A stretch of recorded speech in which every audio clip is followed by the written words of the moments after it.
Starting now, your paycheck goes straight into my account. You don't need a thing anyway, my son declared. I silently agreed. That night, he and his wife came by for a free meal as always. But when they stepped in, they shrieked in shock because… Can you imagine looking into the eyes of the child you sacrificed everything for, only to hear him demand every penny you own? My son, Bryce, looked me dead in the eye and said, "Mom, starting with your next paycheck, we're transferring all your money to my account." He said it so casually, as if he were doing me a favor.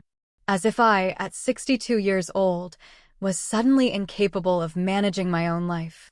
I just stared at him, searching his eyes for some flicker of an explanation. Why was my son, the boy I raised alone, the man I fed with the sweat of my brow, asking for total access to my bank account? But there was nothing. Just that calm, confident smile, the look of someone completely in control. So, I took a deep breath. And I said yes. I told him it sounded fine, that I trusted him. His smile widened then. He stood up, gave me this quick, mechanical peck on the forehead, one of those kisses that mean absolutely nothing, and told me it was for the best. He said I wouldn't have to worry about a thing, that he'd take care of everything, that it was for my own good. Those words, for my own good, they just floated in the air, heavy and mocking, long after he'd left my house. That very evening, like every Friday, Bryce came back. Not alone, of course. His wife was with him, just like always. They arrived expecting dinner ready, the table set, hot, free food waiting for them. It had been their routine for 3 years. I heard them arrive. I heard their footsteps, the key I'd foolishly given him turning in the lock. Then I heard it. The scream. It was high-pitched, desperate. The cry of someone who'd just seen something they never expected. The cry of someone realizing things weren't going to be the way they thought. I stayed seated in my chair, in the empty kitchen, in the empty house, listening to that sound echo against the walls. I didn't move. I didn't go to see what was happening. I already knew. Bryce rushed into the kitchen, his face pale, eyes wide. His wife was right behind him, the same shocked disbelief etched on her face. "Mom," he yelled. "Mom, what did you do? Where is everything? Where's the furniture? Where's the TV? Where is everything that was here?" I looked at him, feeling a self-possession I didn't know I had. In the softest voice I could find, I told him I'd sold a few things, that I needed the cash. After all, if he was going to manage my finances, I needed to make sure I had some money on hand first, didn't I? His face, it went from pale to a searing, furious red. He took a step toward me, and in that moment, for the very first time in my life, I saw my son for what he truly was. Not the boy I'd raised, not the young man I'd helped build his life, but a stranger. Someone who looked at me with contempt, with pure rage, with something that dangerously resembled hate. "You're crazy," he snapped. "You are completely out of your mind. How could you sell things without consulting me? Now, how are we supposed to watch TV when we come over? How are we going to be comfortable here?" That last sentence. That was it. That changed everything. How are we going to be comfortable here? Not, how are you going to be comfortable, Mom? He wasn't worried about me at all. He was worried about them. As if my house were an extension of theirs. As if my possessions existed solely for their convenience. His wife stepped closer. She looked at me with those cold, calculating eyes she always had, and said something I will never, ever forget. She said I was being selfish. That I was only thinking about myself, that they came every week to keep me company, to make sure I was doing well, and this was how I repaid them. Selfish? Me? The woman who had worked double shifts for years so Bryce could go to college. The woman who had given up on rebuilding her life after his father abandoned us because she didn't want her son to grow up with a stepfather. The woman who had lived in tiny apartments, worn old clothes, eaten the bare minimum so he could have everything he needed. Selfish? Bryce just stood there, looking at me as if I were a problem he needed to solve. And then he said something that genuinely broke me. He said maybe it had been a mistake to propose the bank account transfer, that maybe I wasn't in any condition to make good decisions, that perhaps I needed more help than he thought. More help. As if I were a burden. An incapable elderly woman who needed to be controlled. I stood up from my chair. I looked at both of them and told them, in a voice that came out louder than I expected, that dinner was not ready. That there was no dinner. And that if they were hungry, they could go eat somewhere else. The silence that followed was thick, heavy. Bryce stared at me as if he couldn't believe what he'd just heard. His wife let out a dry, bitter laugh and mumbled something about respect and gratitude. And then Bryce spoke the final line, the one I still hear in my head when I close my eyes at night. He said, with a coldness I'd never known him to possess, that I should be careful. A woman my age alone, without family who truly cared about her, could end up in a bad way.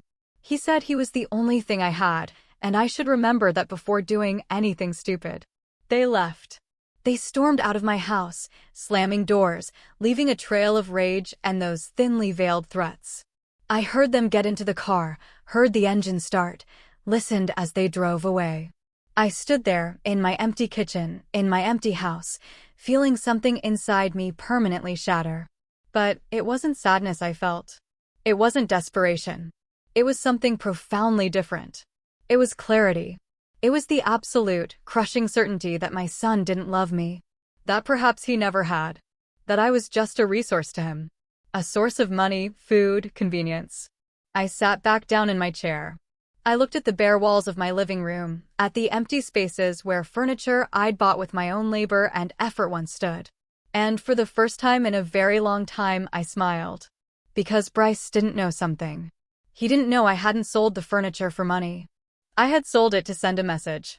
To see how he would react. To confirm what I already suspected deep down in my heart.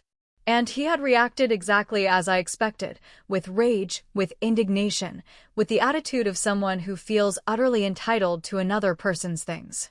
That night, as I sat in the darkness of my empty house, I made a decision. I wasn't going to scream. I wasn't going to cry. I wasn't going to beg. I was going to do something much more powerful. I was going to observe. I was going to wait. I was going to let Bryce believe he had won. And then, when he least expected it, when he was most confident, most sure of his control over me, I was going to show him who Ellie Johnson truly was. Not the submissive mother he thought he knew, but the woman who had survived a broken marriage, poverty, and grueling hard work. The woman who knew exactly how to protect herself. The woman he should never, ever have underestimated. There was a time when I believed being a mother was enough. That the love I gave would be naturally returned, as if it were a universal law. That the sacrifices I made every day would build something solid, something unbreakable between my son and me. How profoundly wrong I was. Bryce was born on a stormy night 34 years ago. His father, the man who had promised me a life together, left when the boy was barely 2. He said he wasn't ready to be a dad, that he needed to find himself, and that I would understand someday. I never understood. But I also didn't wait for him to return. I was left alone with a small child, a 2-bedroom apartment I could barely afford, and a secretarial job that paid $800 a month. It wasn't enough. It was never enough. So, I got a second job, cleaning offices at night. I would leave Bryce with my neighbor, Mrs. Bertha Washington, an older lady who charged me $50 a week. I worked from 7 a.m. until 6 p.m. at the office. I'd come home, feed Bryce, bathe him, put him to bed, and then head out again at 9 p.m. to clean buildings until 2 a.m. I slept 4 hours and started all over again. I did this for years. So many years I lost count. I remember Bryce always wanted the brand name sneakers the other kids at school wore. They cost $100. I earned maybe $1,200 a month between both jobs. $100 was almost all the money I had for groceries for 2 weeks. But I bought them for him. I didn't want my son to feel less than anyone else. I wanted him to know his mother would do anything for him. I ate rice and beans for an entire month to pay for those sneakers. When Bryce turned 18, he wanted to go to a private college that cost $10,000 a year. I didn't have that money. I didn't even have a tenth of that money.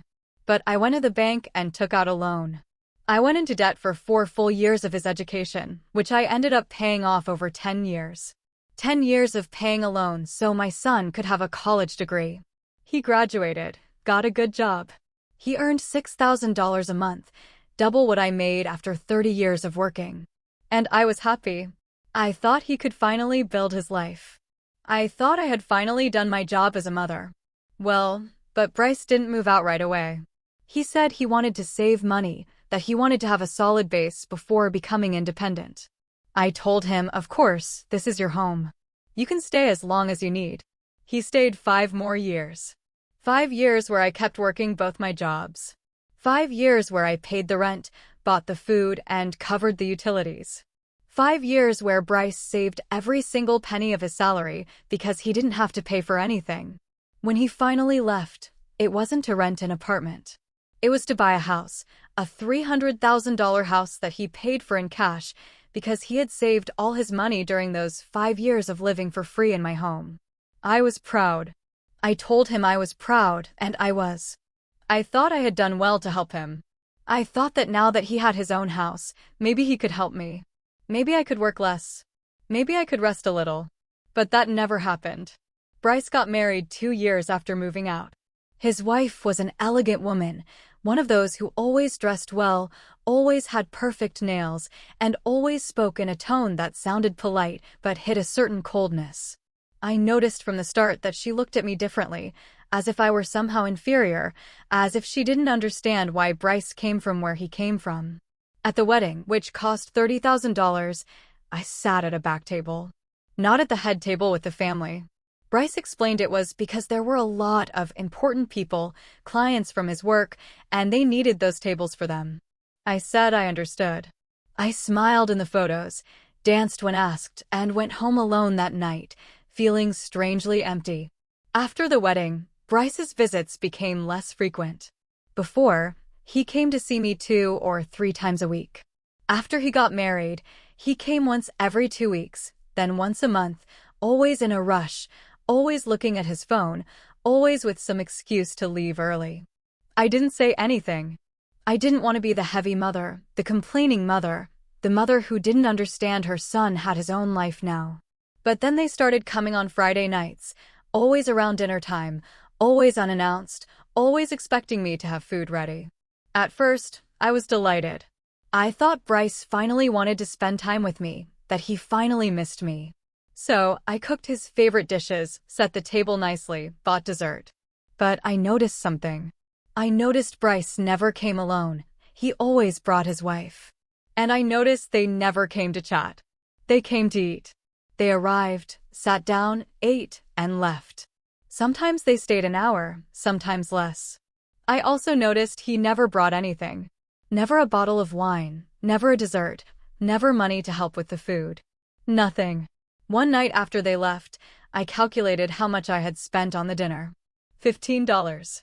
Money I didn't have to spare. $15 meant I would have to work extra hours to compensate. And I realized something. I realized that for Bryce, I had become a service. A free restaurant. A place where he could come to eat without paying, without even truly saying thank you. I began to notice other things too. I noticed that when I asked him for help with something, he always had an excuse.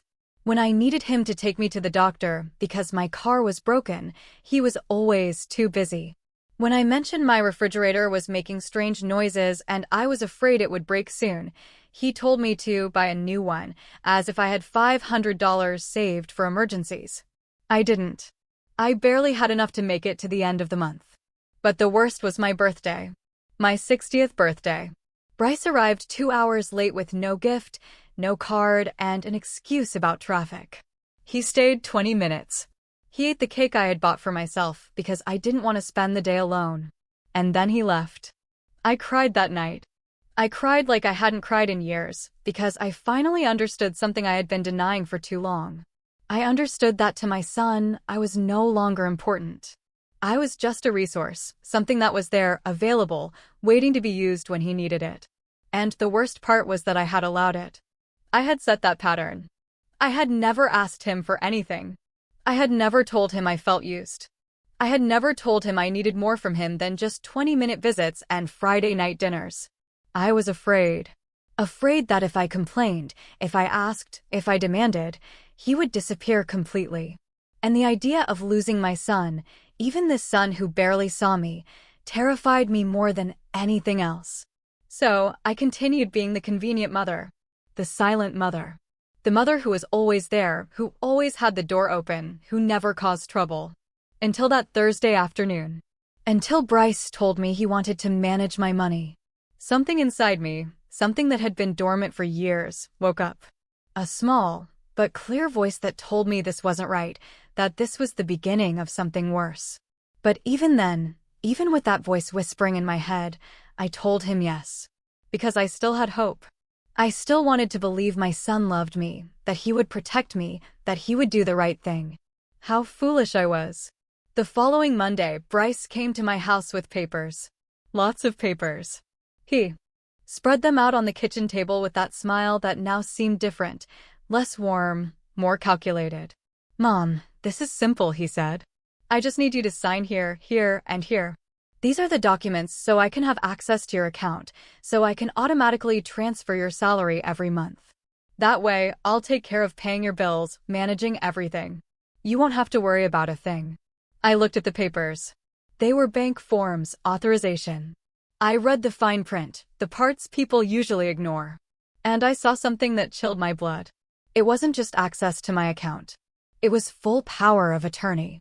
It was the authority to make transfers, to close accounts, to make financial decisions on my behalf. "Bryce, this says you'd have total control over my money," I told him. He nodded, as if it were the most normal thing in the world. "Yes, Mom. It's easier that way. That way, I can handle everything without having to ask you for authorization every time. It's for practicality." Practicality. That word echoed in my head. Practicality for whom, I wondered. But I didn't say it out loud. I took the pen he offered me. I held it in my hand, and for a moment, I was about to sign. I was about to give him everything, because that's what I had always done. Trust. Surrender. Believe. But then I remembered Friday night. I remembered his face, contorted in fury when he saw the empty house. I remembered his words. I remembered how he had threatened me, even though he probably didn't even realize it was a threat. I put the pen down on the table. "You know what, Bryce? Give me a few days to think about it. I want to read everything calmly. I want to be sure." His expression changed for just a second. A flash of irritation crossed his face before he smiled again. "Mom, there's nothing to think about. It's simple. But okay, if you want to take a few days, that's fine." He left then. But he left the papers, as if assuming I would eventually sign them anyway. I couldn't sleep that night. I stayed up, looking at those papers on the kitchen table. Something inside me told me this was not for my good. That this was the beginning of something I wouldn't be able to reverse once it started. The next day, I went to the bank. Early, before my job. I asked the teller to review my account, to show me all the transactions for the last 6 months. She printed the papers. Several pages long. I reviewed them carefully, line by line. And then I saw it. I saw it, and I felt the floor move beneath my feet. There was a withdrawal I hadn't made. A withdrawal of $1,200 from 3 months ago. $1,200 that had left my account, and I didn't remember taking it out. I asked the teller if she could see more details. She checked her computer and told me something that took my breath away. She said the withdrawal had been made at a branch across town, using my debit card. But I had never gone to that branch. And my card was in my wallet. It had always been in my wallet, except for once. I remembered then. I remembered that 3 months ago, Bryce had come to visit. I was in the shower when he arrived. I yelled for him to come in, that the door was open. When I came out, he was waiting for me in the living room. We sat down to chat, and at some point, I went to the kitchen to make coffee. My wallet was in my purse. My purse was in the living room. With Bryce. I felt nauseated. I felt the whole world tilting strangely, because this could only mean one thing. It meant my son had taken my card, memorized or photographed the numbers, and withdrawn money from my account without my permission. I asked the teller if there was any way to know exactly what had happened. She told me I needed to file a formal claim, that the bank would investigate, which could take several weeks. I told her I'd think about it, and I left the bank feeling like I no longer knew my own son. But I didn't file the claim. Not yet. Because I needed to be sure. I needed to know if this had been just once, or if there was more. I spent the next few days checking everything. Every piece of paper I had in my house. Every document, every old bank statement I had kept in a box in my closet. And I found more things. I found that 2 years ago, when I was in the hospital with pneumonia, someone had used my health insurance for consultations I hadn't made at clinics I didn't know. Consultations that had exhausted my annual coverage, which was why I had had to pay out of pocket for some medications that year. I also found a credit card in my name that I didn't remember applying for. A card with a balance of $3,000. $3,000 in purchases I hadn't made at stores I'd never been to. I called the credit card bank. I asked them when the account had been opened. They told me 18 months ago. I asked if they could tell me where the purchases had been made. They gave me a list: hardware stores, electronic shops, home furnishing stores. Bryce had bought a house 2 years ago. Bryce had renovated that house. And apparently, Bryce had used my credit to do it. I sat on the floor of my room, surrounded by papers, feeling everything I had believed about my life crumble. It wasn't just the money. It was the betrayal. It was knowing my son had been robbing me for years. That he had viewed me as an unlimited resource. That he had never intended to care for or protect me. I cried until I had no tears left. Then I wiped my face, gathered all the papers, and made a decision. I wasn't going to confront him yet. I wasn't going to yell or accuse him, because I knew if I did, he would deny everything. He'd say I was confused. He'd say I was senile. He'd say anything to make me doubt my own memory, my own sanity. No. I was going to be smarter than that. I was going to gather evidence. I was going to document everything. I was going to build a case so solid he couldn't deny it. And then, only then, would I act. On Friday of that week, Bryce came back, as always, at dinner time. As always, expecting me to have food ready. But this time, I had cooked differently.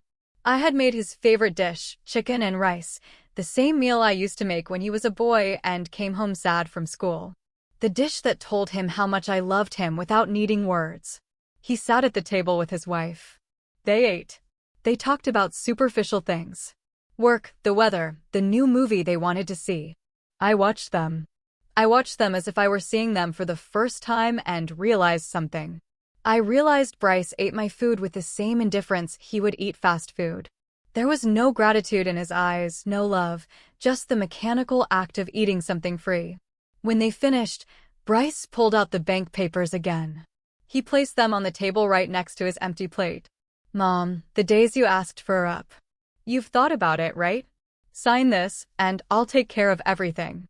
I looked him straight in the eyes and told him, in the calmest voice I could find, that I still wasn't sure. That I needed more time. His wife scoffed. Ellie, this is ridiculous. Bryce is just trying to help you. I don't understand why you're so distrustful. Distrustful? She called me distrustful. And the saddest part was, she was right. But not in the way she thought. Bryce stood up. His expression was hard now, without the mask of a smile. Mom, this is for your own good. You can't keep managing your finances alone. It's obvious. Look how you sold the furniture. Without thinking. Look at the irrational decisions you're making. Irrational. Selling my own furniture in my own house was irrational. But robbing me for years wasn't? I didn't say anything. I just held his gaze until he looked away. They left that night without saying goodbye. And I stayed seated in my kitchen, staring at those unsigned papers, knowing the war was just beginning. A silent war. A war I had to win. Because if I lost it, I wouldn't just lose my money. I would lose my dignity, my autonomy, my life. The days after that dinner grew strange. Bryce didn't call again. He didn't visit again. It was as if he had decided to punish me with his absence. As if he believed I would break down without him, that I would beg him to return, that I would finally sign those papers just to get him back. But for the first time in years, the silence of my house didn't feel empty. It felt full of something different. It felt full of clarity. I spent those days reviewing every detail of my financial life, every receipt I had saved, every bank statement, every piece of paper that had any connection to money. And the more I checked, the more I found. I discovered that 3 years ago, when Bryce asked to borrow my ID because he had lost his and needed to pick up an urgent package, He had done something more with it. He had opened a utility account in my name at an address that wasn't mine, his house. For 3 years, the electricity bill for Bryce's house had been in my name. And when he didn't pay on time, the penalties piled up on my credit score. That was why I had been denied a small loan last year when my car needed urgent repairs. That was why my credit score had mysteriously dropped. I called the utility company. I explained that the account wasn't mine, that I had never lived at that address. The woman on the phone told me I needed to file an affidavit, that I had to report this as identity fraud. Identity fraud, committed by my own son. I hung up the phone and stared at the wall for a long time, trying to process how I had reached this point. Trying to understand when my son had turned into this. I couldn't sleep that night. I stayed awake, staring at the ceiling, listening to the sounds of the city outside, and I thought about all the times I had justified his behavior.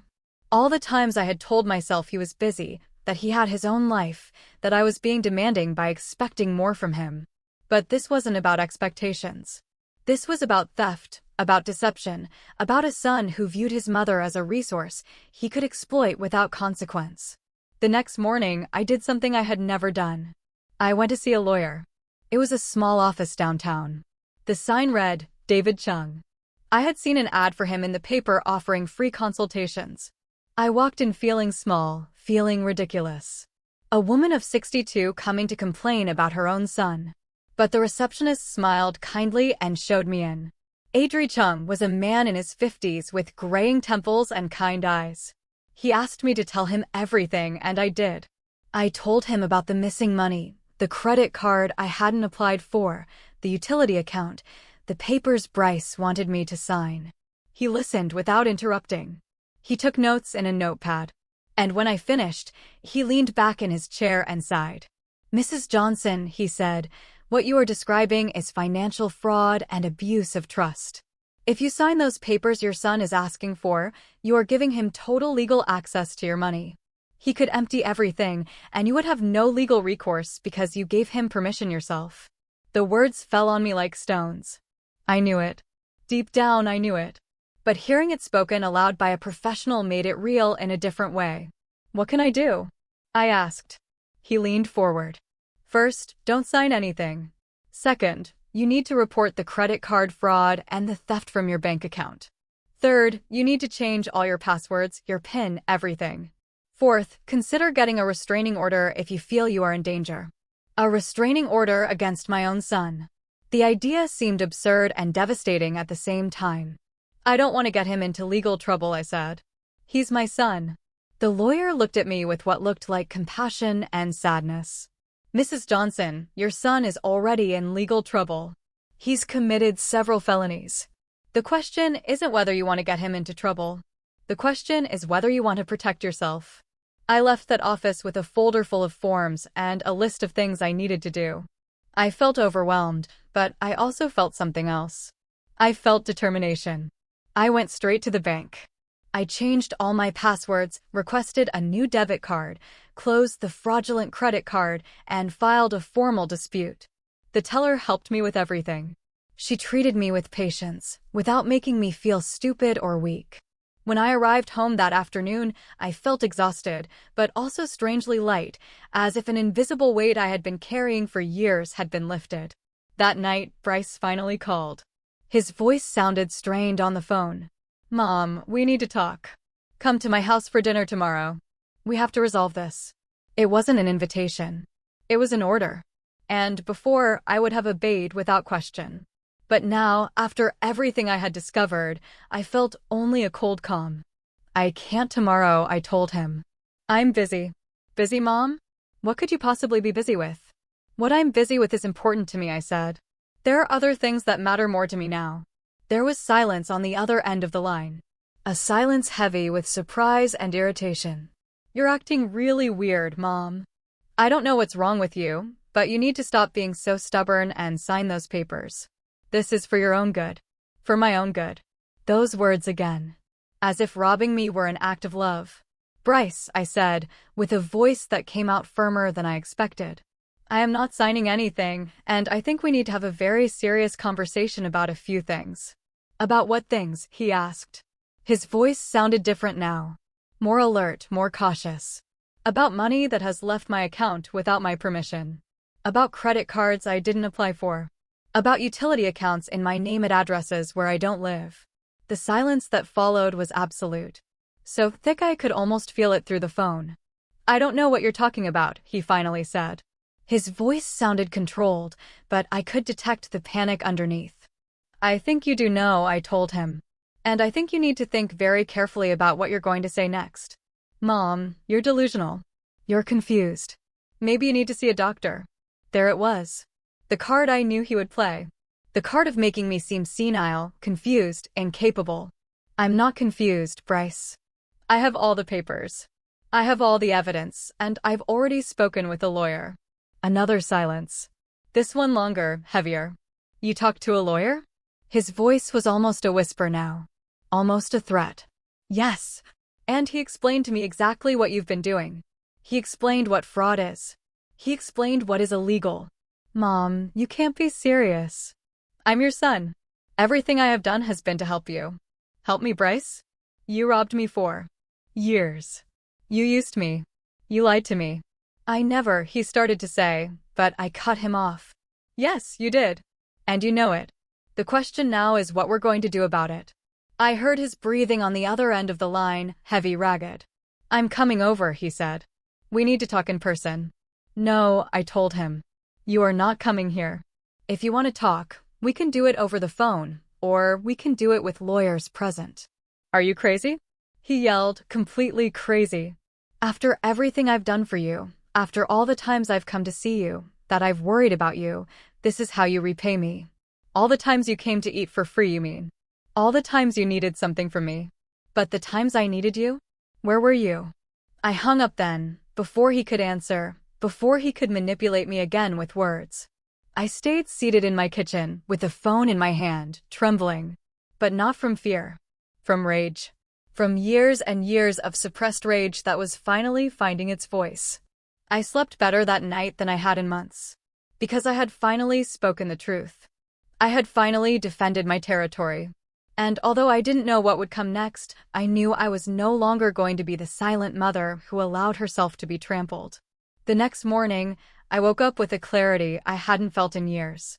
It was as if a thick fog had lifted from my mind, and now I could see everything with an almost painful sharpness. I knew what I had to do. I knew I couldn't stop now. After breakfast, I grabbed my purse and left the house.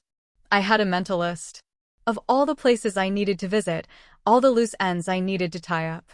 If Bryce thought I was a confused, helpless old woman, he was about to find out how wrong he was. My first stop was the main bank where I kept my savings account. Not the checking account where I received my paycheck, but the other one, the one I had opened 30 years ago when I still had dreams of buying a house of my own someday. I had $20,000 saved there. It wasn't much after a lifetime of work, but it was mine. I asked the manager to close the account. She asked if I was sure if there was a problem. I told her I just wanted to make some changes. She gave me the money in a cashier's check and recommended I open an account at another bank for greater security. I followed her advice. I went to a different bank, one across town, one where Bryce had never been with me. I opened a new account, an account only I knew about, an account where he could never find my money. Then I went to the utility company. I presented all the documents Mr. Chung had helped me prepare, the affidavit, the copy of my ID, the proof that I had never lived at the address where the account was registered. The woman who assisted me checked everything and told me they would start an investigation, that the account would be transferred to the correct name or closed, and that I would no longer be responsible. I felt as if an invisible chain had been taken off my shoulders. My next stop was the credit bureau. I requested a full report of my history. I wanted to see everything. I wanted to know if there were more things Bryce had done behind my back. The employee gave me a thick document. I sat in the waiting room and read it page by page. There was another thing I didn't know about. A personal loan of $5,000 applied for in my name 2 years ago. A loan that had never been fully paid and was now in collections. $5,000. I felt the rage rise up my throat like bile. I marked every fraudulent item with a highlighter. I filled out the dispute forms one by one with clear, firm handwriting. When I left that office, it was nearly 3 o'clock in the afternoon. I hadn't eaten anything since breakfast, but I wasn't hungry. I had something stronger than hunger.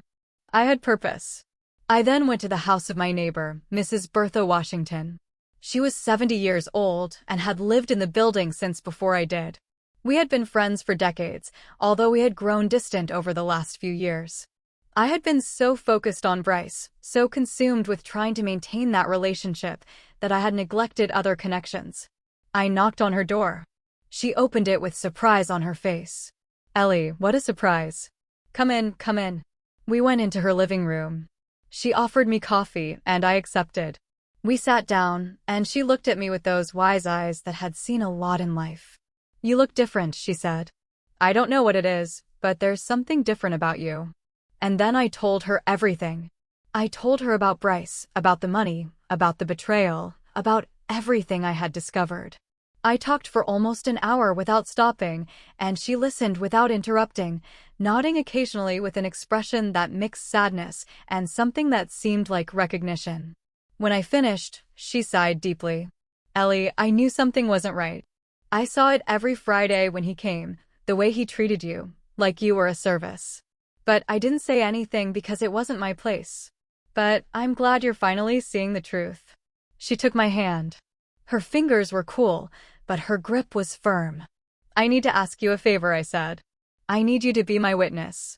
I need that if Bryce comes and tries to say I'm confused, that I'm senile, you can confirm that's not true, that I'm in full possession of my faculties. She nodded without hesitation. Of course, and more than that, if you need a place to stay, if you ever don't feel safe in your house, my door is open. Those words filled me with such deep gratitude that they almost made me cry. But I didn't cry. I had cried enough. Now it was time to act. That night, back in my house, I organized all the documents I had collected. I put them in a large folder. I made copies of everything, stored the originals in a safe place, and left the copies in the folder. If something happened to me, if Bryce tried to do anything, there would be evidence, there would be proof. I also wrote a letter detailing everything I had discovered, everything Bryce had done. I put it in a sealed envelope with instructions that it should only be opened in case of emergency. I gave it to Mrs. Bertha to hold on to. I was preparing myself like a general preparing for battle. Because I knew Bryce wasn't going to let this go. I knew he would come, that he would try to manipulate me, to convince me, to make me doubt myself. But I was no longer the same woman I had been 2 weeks ago. That woman had died the night Bryce threatened me in my own kitchen. The woman I was now was different. She was stronger, clearer, more determined. On Wednesday afternoon, as I was making tea, I heard a car stop in front of my building. I looked out the window and saw Bryce's car. He got out along with his wife. They looked determined. They were coming to confront me. I took a deep breath, put away my cup of tea, and waited. The doorbell rang once, twice, 3 times, each time more insistent. I opened the door, but didn't invite them in. I stood on the threshold, blocking the entrance. We need to talk, Bryce said. His voice was hard, with no pretense of kindness. I'm listening, I told him. Inside, Mom. We're not going to talk in the hallway. We don't have anything to talk about. Inside. Whatever you have to say, you can say it here. His wife scoffed. This is ridiculous, Ellie. Stop acting like we're enemies. You're not enemies, I replied. Enemies are honest about their hostility. You're worse. You're thieves hiding behind pretty words.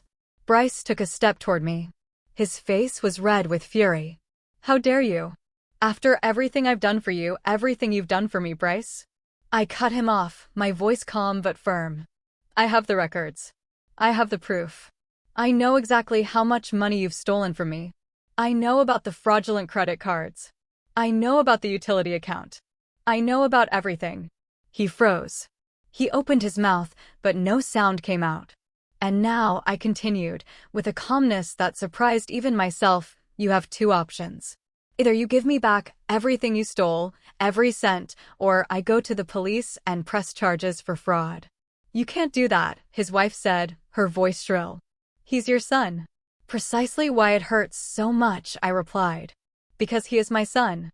Because I gave him everything and he repaid me by robbing me. Bryce finally found his voice. You owe me, he shouted. My whole life I grew up without a father. My whole life I had to watch you work and be tired. That was your fault. You chose to have me. You chose to stay alone. I didn't ask to be born. His words landed like punches, but they no longer hurt the way they used to. Because now I could see them for what they were. Justifications. Excuses from someone who knew he had done something unforgivable and was trying to shift the blame. You're right, I told him. I chose to have you, and it was the best decision of my life until it stopped being the best. But that doesn't give you the right to steal from me. That doesn't give you the right to exploit me. I didn't steal anything. I just took what was owed to me. Nothing was owed to you, Bryce. I gave you everything you needed when you were a child. Once you became an adult, it was no longer my obligation, and it was definitely not my obligation to give you access to my money without my knowledge. His wife grabbed his arm. Let's go. It's not worth it. She's already lost. Lost. What an interesting choice of words. As if I were the one who was wrong. As if defending my own money and dignity were madness. They left then. They walked down the stairs without looking back, and I closed the door, feeling strangely at peace. That night, Adri Chung called me. He told me the banks had confirmed the fraud, that the credit card debt would be canceled, that they were investigating the unauthorized withdrawals, and that I had a solid case if I chose to press criminal charges. I thanked him and hung up. I sat in my empty living room, in my house that no longer had a television or fancy furniture, and for the first time in a long time, I felt rich. Rich in something money couldn't buy. Rich in dignity, in strength, in the certainty that I was doing the right thing. The days that followed that confrontation at my door were strangely silent, as if the whole world were holding its breath, waiting to see what would happen next. I found myself caught in a kind of emotional limbo, where rage and pain mixed with a growing sense of liberation that I didn't know how to fully process. Bryce didn't call again. He didn't show up at my door again. And for the first time in years, I wasn't constantly waiting for his contact. I wasn't checking my phone every hour to see if there was a message from him. I wasn't inventing excuses in my mind to justify his absence or his silence. But although he wasn't physically present in my life during those days, his digital presence was impossible to ignore. Something in me led me to check his social media, something I normally wouldn't do, as it always seemed like an invasion of privacy, even for a mother. But now I felt I had the right to know what he was doing, what he was saying, how he was presenting his life to the world, while I dealt with the consequences of his actions in private. What I found took my breath away with its audacity, its absolute disconnection between reality and the image he was projecting outward.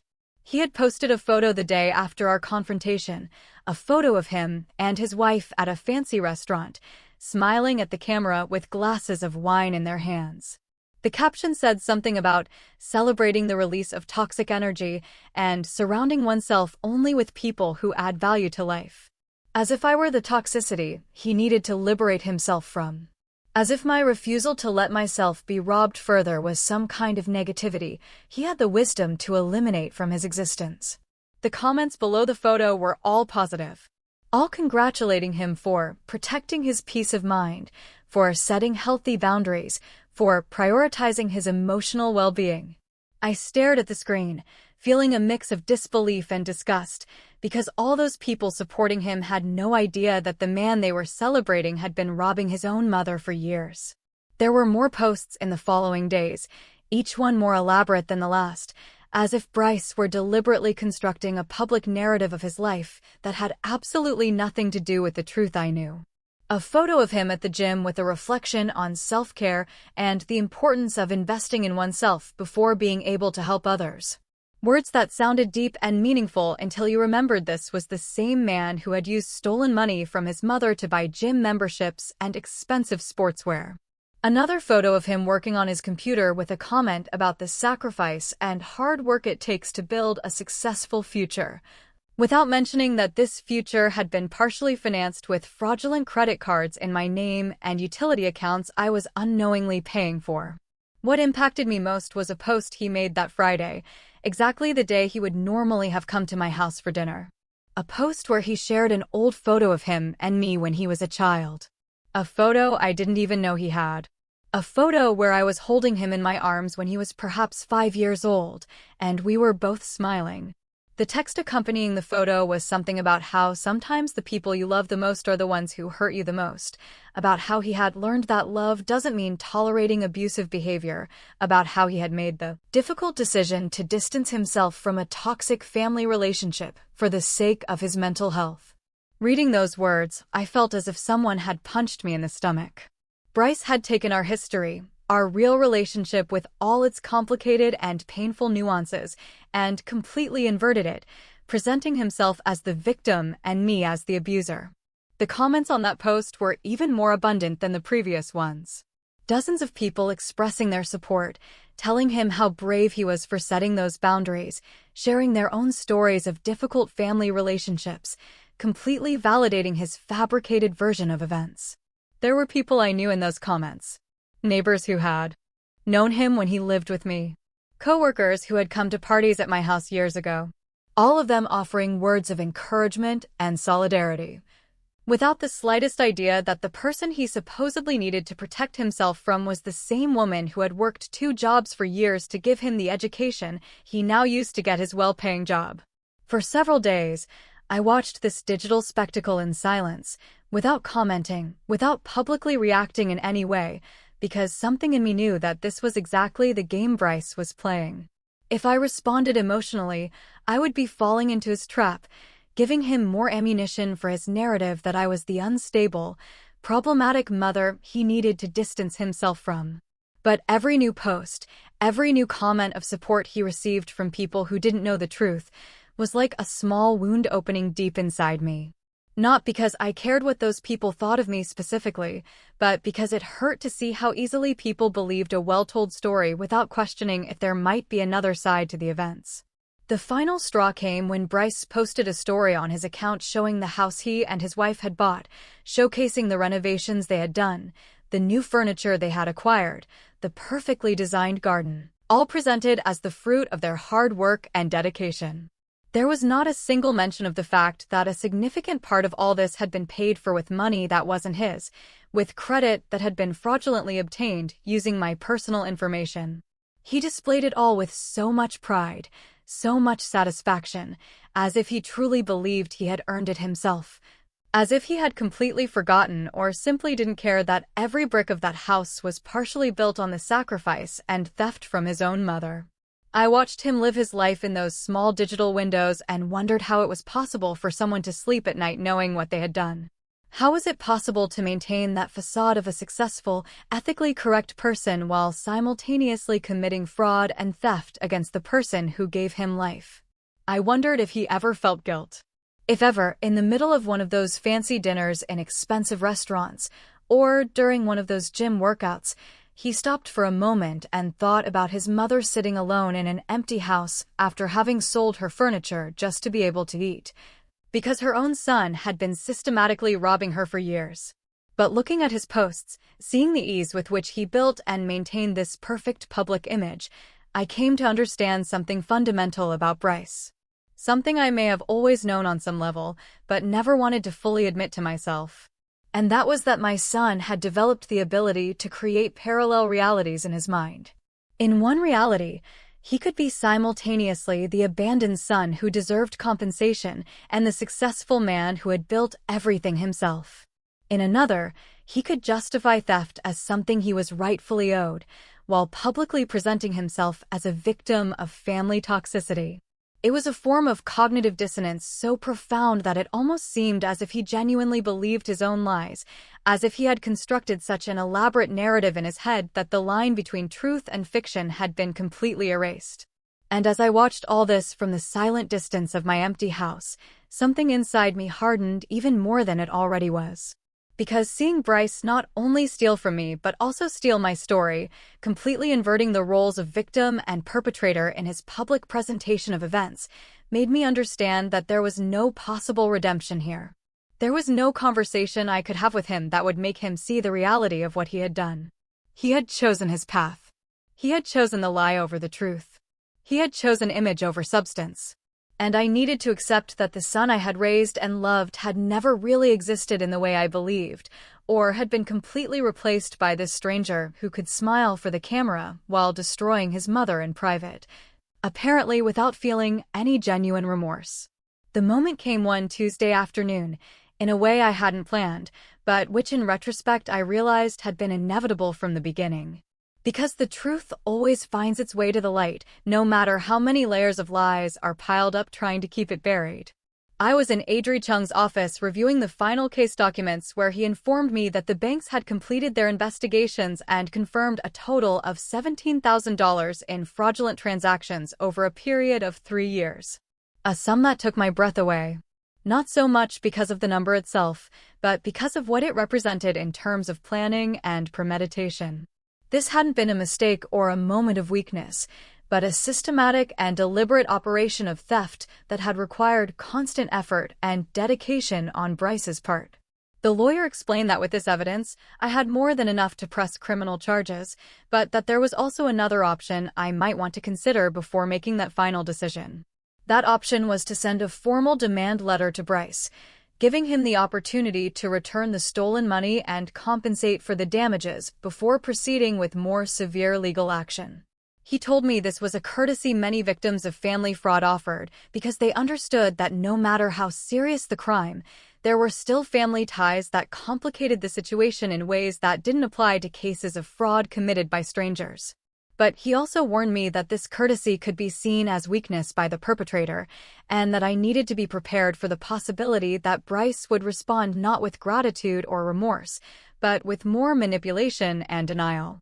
I thought about it for several minutes, sitting in the lawyer's office, looking at all the documents scattered across the desk that meticulously detailed every fraudulent transaction, every unauthorized account, every lie my son had carefully constructed for years.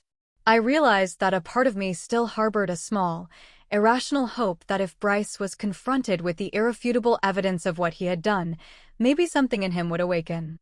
Maybe he would find some vestige of conscience or remorse. Or at least the basic acknowledgement that he had crossed a line that shouldn't have been crossed. That part of me that was still his mother, despite everything, wanted to give him that opportunity to do the right thing, to correct his mistake, to show that somewhere deep inside him, the person I had raised with so much love and sacrifice still existed. But there was another part of me, stronger and clearer, that knew exactly what Bryce would do with that opportunity. And that part knew he wouldn't take it as an extension of grace, but as a confirmation that I was too weak to truly harm him. That he could continue manipulating and controlling me because, at the end of the day, I would always give in because I was his mother, and mothers always forgive, always give another chance, always choose love over justice. That part of me understood that giving him, that he could continue manipulating and controlling me because, at the end of the day, I would always give in because I was his mother, and mothers always forgive, always give another chance, always choose love over justice. That part of me understood that giving him a private warning would only give him time to prepare his defense, to hide more evidence, to build an even more elaborate narrative of victimization that he could use publicly to destroy my credibility before I could act. I told Adri Chung that I did not want to send a private letter, that I did not want to give Bryce the opportunity to respond in private where he could continue controlling the narrative and manipulating the situation in his favor. Instead, I asked him to prepare the necessary documents to file a formal civil lawsuit that would become a public record, where anyone who wanted to verify the truth could do so instead of simply believing the version of events Bryce had been so carefully constructing on his social media. The lawyer nodded with what appeared to be a mixture of surprise and respect, because he probably didn't expect a woman my age to make such a direct and unambiguous decision. He told me he would proceed immediately with the preparation of all necessary documents, and that Bryce would be officially notified within the next 72 hours. I left that office feeling something I hadn't felt in a long time, something I couldn't initially identify until I realized it was power. The power of having made a decision completely by myself, without consulting anyone, without asking permission, without worrying about how it would make me look to others, or whether people would think I was being too hard on my own son. For the first time in decades, I had chosen to protect myself over protecting another person's feelings or reputation, even when that person was my son. And that choice, although painful, filled me with a sense of integrity I had forgotten was possible to feel. The notification reached Bryce on a Thursday morning, as Adri Chung confirmed to me by phone.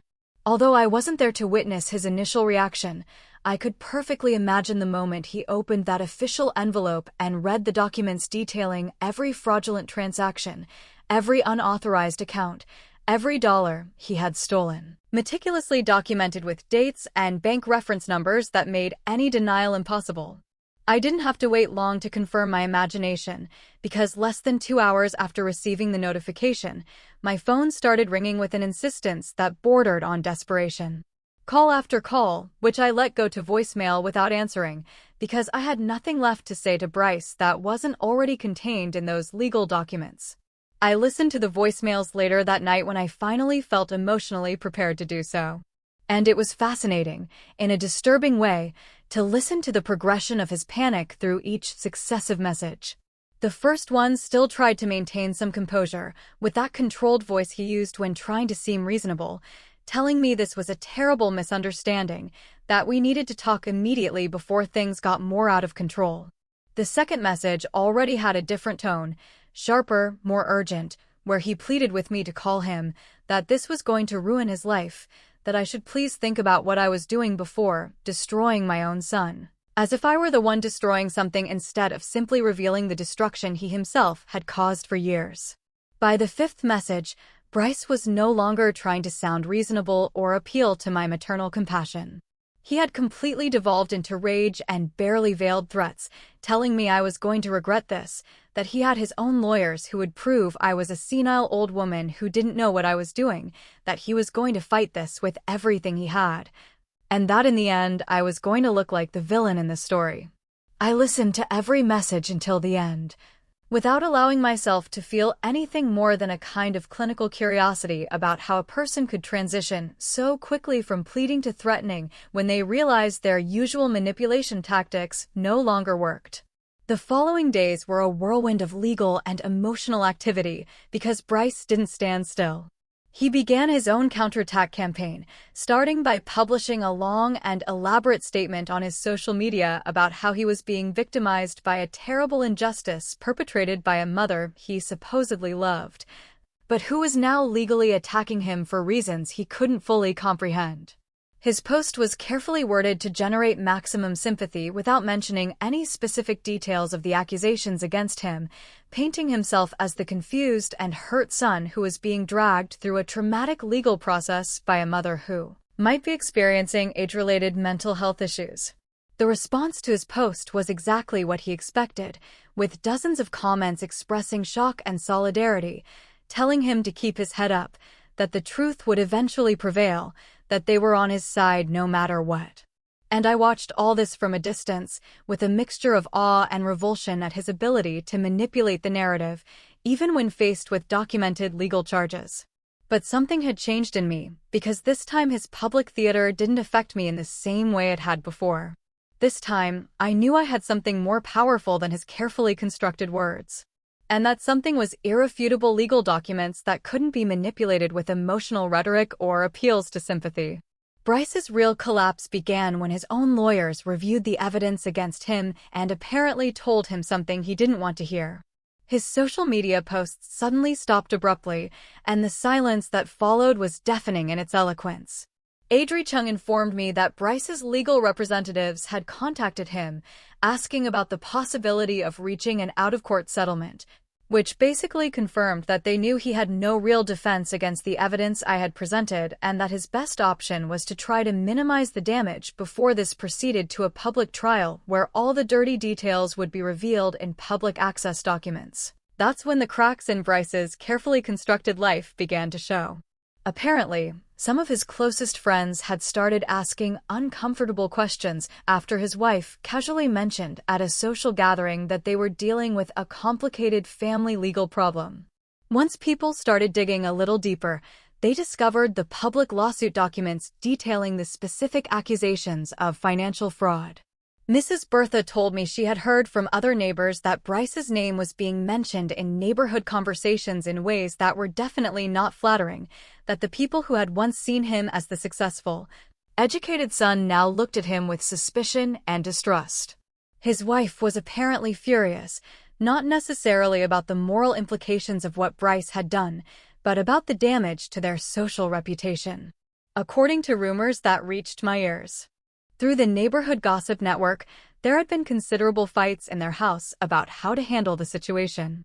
Bryce tried to call me several more times during those weeks, but I maintained my absolute silence because there was nothing he could say to change the documented facts of what he had done. And my silence was apparently more devastating to him than any angry word I could have said, because it meant I had moved completely from anger to indifference, and that indifference was the final death of any power he once held over me.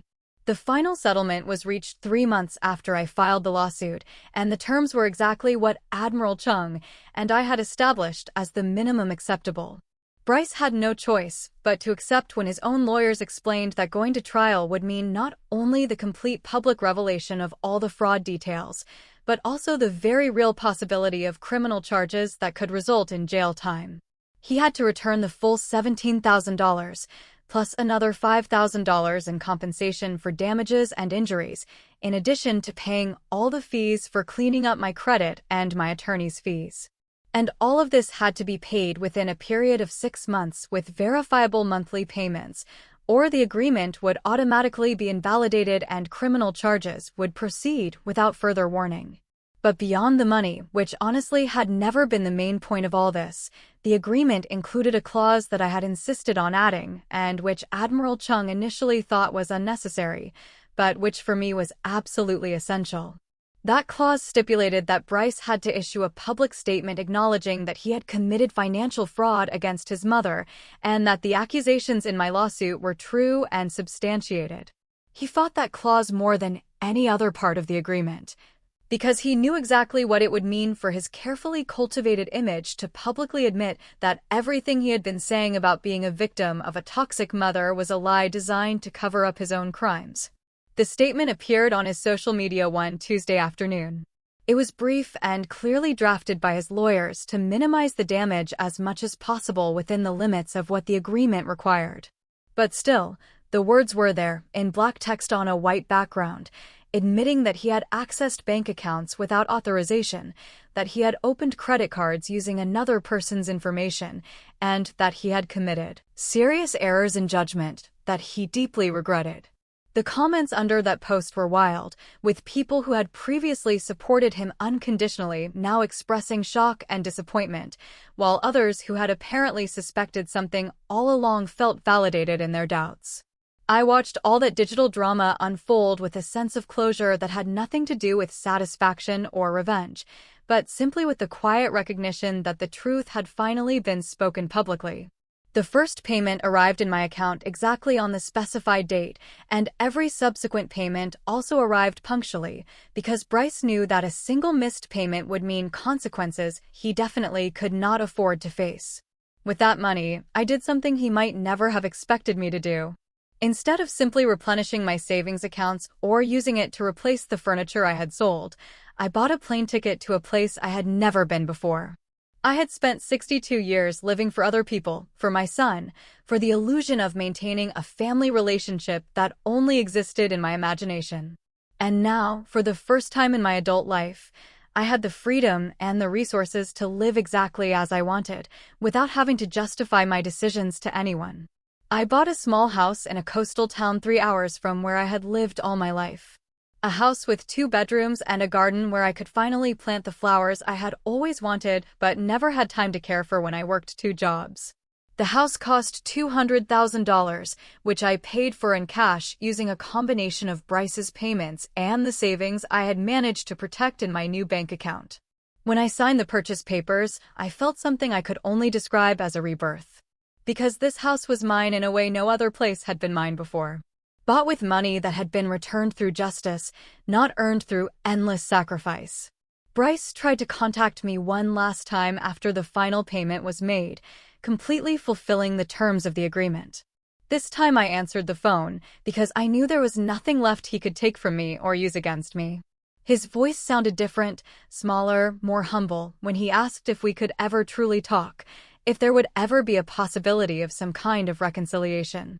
I listened to his question in silence before responding with words I had been preparing in my mind for months. I told him that the son I raised either never truly existed or died somewhere along the way, replaced by someone I didn't know and didn't want to know. I told him that while I wished him peace and growth in his life, that peace and growth would have to happen far away from me, because I had closed that door not out of hatred but out of self-love. There was a long silence after my words, and then a sound that might have been a sob or simply ragged breathing before he hung up without saying anything else. And that was the last time I spoke to Bryce, because some doors, once closed, need to stay closed, not as punishment, but as protection. Now I live in my small house by the sea, and I spend my mornings drinking coffee in my garden, watching the flowers I planted with my own hands grow. There is a peace in this simple life that I never found in all those years of sacrifice and giving, because I finally understood that true love begins with oneself, and that no relationship is worth keeping if it requires you to betray your own dignity. Sometimes I see Mrs. Bertha, who comes to visit me every few weeks, bringing gossip from the old neighborhood and news of people we used to know, and she tells me I look different now, lighter, more alive in ways that go beyond the physical. I have a routine now that is entirely mine. I wake up when my body wants to wake up, not when an alarm clock forces me to. I cook meals that I like, not thinking about someone else's preferences. I spend my afternoons reading books I always wanted to read but never had time for. And in the evenings, I sit on my small porch, listening to the distant sound of the waves and feeling a deep gratitude. Not for what I have in material terms, but for what I finally understood about my own worth. This is my victory. Not in the money recovered or in Bryce's public admission, but in the fact that I recovered myself from decades of conditioning that had taught me a mother's value was measured only by how much she could give and how much she could endure. I learned that saying no is an act of self-love. That setting boundaries is not cruelty but necessity. And that protecting your peace is not selfishness, but wisdom. And now I live every day as a testament to those lessons. Learned too late, perhaps, but not too late to matter. I closed that door on Bryce not out of vengeance, but out of dignity. And that distinction makes all the difference, because it means I won not by making him my enemy, but simply by refusing to continue being my own victim. What about you? Have you ever had to choose between protecting your peace and maintaining a relationship that was hurting you? I'd love to hear your thoughts in the comments below.